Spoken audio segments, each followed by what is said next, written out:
our American way of life. Isn't it grand? Peace, freedom, and bacon and eggs. Seems perfect. This is a make or break moment for the middle class and for all those who are fighting to get into the middle class.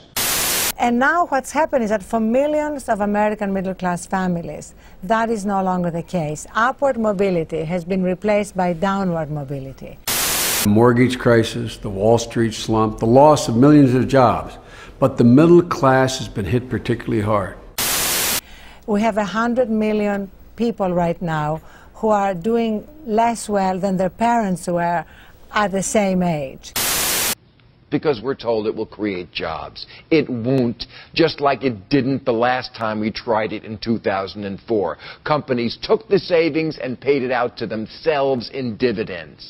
It is pathetically clear who's killing the middle class, but you keep letting them get away with murder.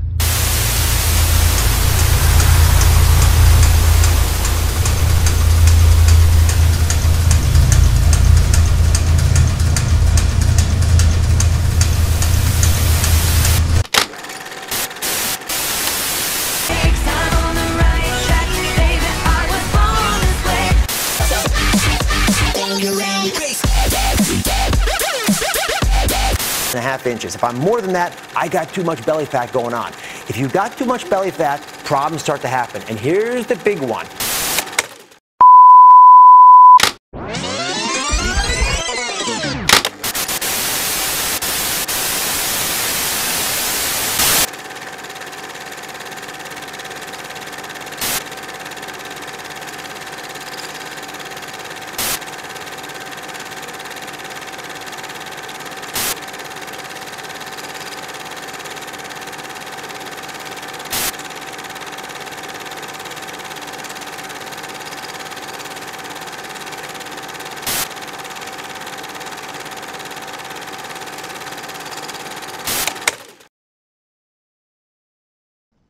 Because what's at stake is whether this will be a country where working people can earn enough to raise a family, build a modest savings, own a home, secure their retirement.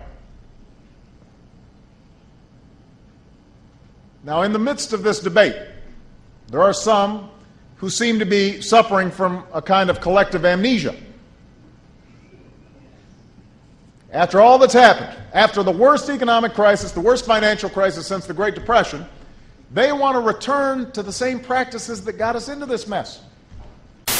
Today, only 55.3% of all Americans between the ages of 16 and 29 have jobs. And of course, some of those are shuffling papers in the way of the free market in the form of government bureaucracies. This is number two. In the US today, there are 240 million working-age people. Only about 140 million of them are working. It's a whole lot of dependence. Since the year 2000, the US has lost 10% of its middle-class jobs. In the year 2000, about 72 million. Now there are about 65. Do you sometimes wake up in the morning with the sinking feeling that things are just not headed in the right direction? Maybe you're worried about affording college for your kids or paying your mortgage. Or maybe you're frustrated by the fact that the stable, comfortable lifestyle your parents had seems impossible for you to attain. Almost all the gains have gone to the super rich. The top 1% used to take home about 10% of total income. Now it takes home more than 20%. And the super rich have 40% of the nation's entire wealth.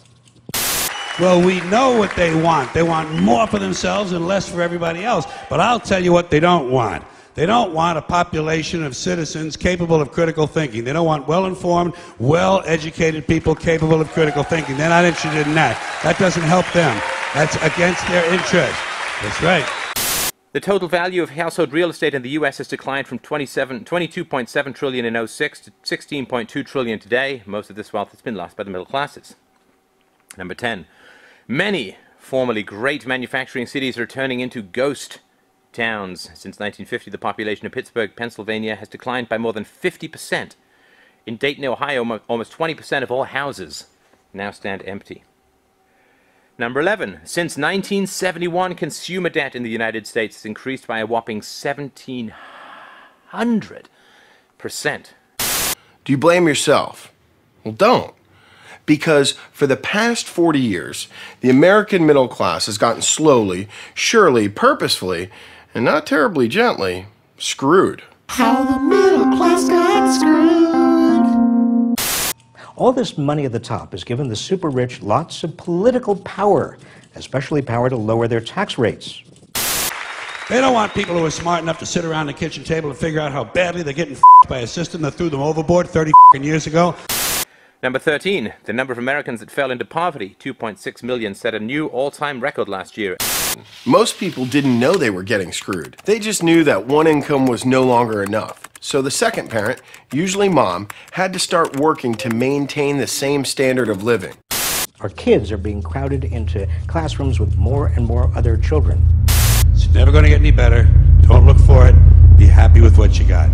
Formerly middle-class Americans unable to find work and ending up on the street.